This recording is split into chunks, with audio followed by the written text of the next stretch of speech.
नमस्कार. मी डॉक्टर अनिकेत देशमाने, एक board certified डर्मॅटॉलॉजिस्ट. मी आज तुम्हाला सोरियासिसबद्दल थोडी माहिती देणार आहे. सोरियासिस हा एक ऑटोइम्युन कंडिशन असं याला मानलं जातं.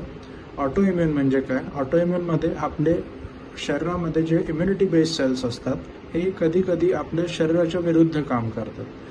तसंच सोरियासिसमध्ये हे इम्युनिटी बेस्ड सेल्स आपल्या स्किनच्या विरुद्ध काम करतात.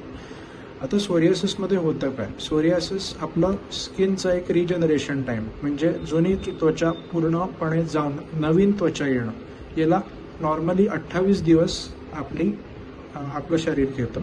पण सोरियासिसमध्ये असं होत नाही. सोरियासिसमध्ये हाच वेळ 28 दिवसापासून 4 दिवसापर्यंत येतो. त्यामुळे पूर्णपणे जुनी स्किन जात नाही आणि त्याच्यावर नवीन स्किन चढत जाते. याचे लक्षणं काय? सोरियासिस कुठल्या कुठल्या ठिकाणी होऊ शकतं?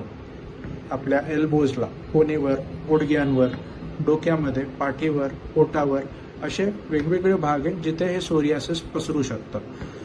हाता आणि पायावर पण सोरियासिस खूप कॉमन आहे. त्यामुळे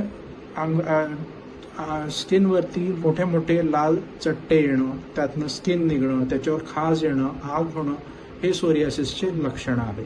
सोरियासिस बरेच वर्ष राहतं, वर्षानुवर्ष राहतं आणि पूर्णपणे जात नाही. जोपर्यंत आपण त्याच्यावर ट्रीटमेंट करू तोपर्यंत सोरियासिस कंट्रोलमध्ये राहतं. त्यामुळे याच्यावर सतत ट्रीटमेंट चालू ठेवणं गरजेचं आहे. ट्रीटमेंट सोडल्यानंतर 4-5 महिने, 6 महिने किंवा वर्षभर पण सोरियासिस कंट्रोलमध्ये राहू शकतं. पण हे सोरियासिस पूर्णपणे शरीरातनं बाहेर निघू शकत नाही, म्हणून याला रेग्युलर ट्रीटमेंट घेणं गरजेचं आहे. सोरियासिसचे कारणं काय? जेनेटिक्स म्हणजे हेरिडिटरीमुळे हे होऊ शकतं. अनुवांशिकपणा, तुमच्या आईवडिलांना, तुमच्या आजी आजोबांना हे सोरियासिसचा प्रकार असेल तर मुलांमध्ये किंवा तुमच्या मुलांमध्ये सोरियासिस व्हायची शक्यता जास्त आहे. स्ट्रेसमुळे सोरियासिस वाढू शकतं. टेन्शन घेतल्यामुळे, जास्त विचार केल्यामुळे अंगामध्ये खाज यायची प्रवृत्ती वाढते आणि त्यामुळे पण सोरियासिस वाढू शकतो.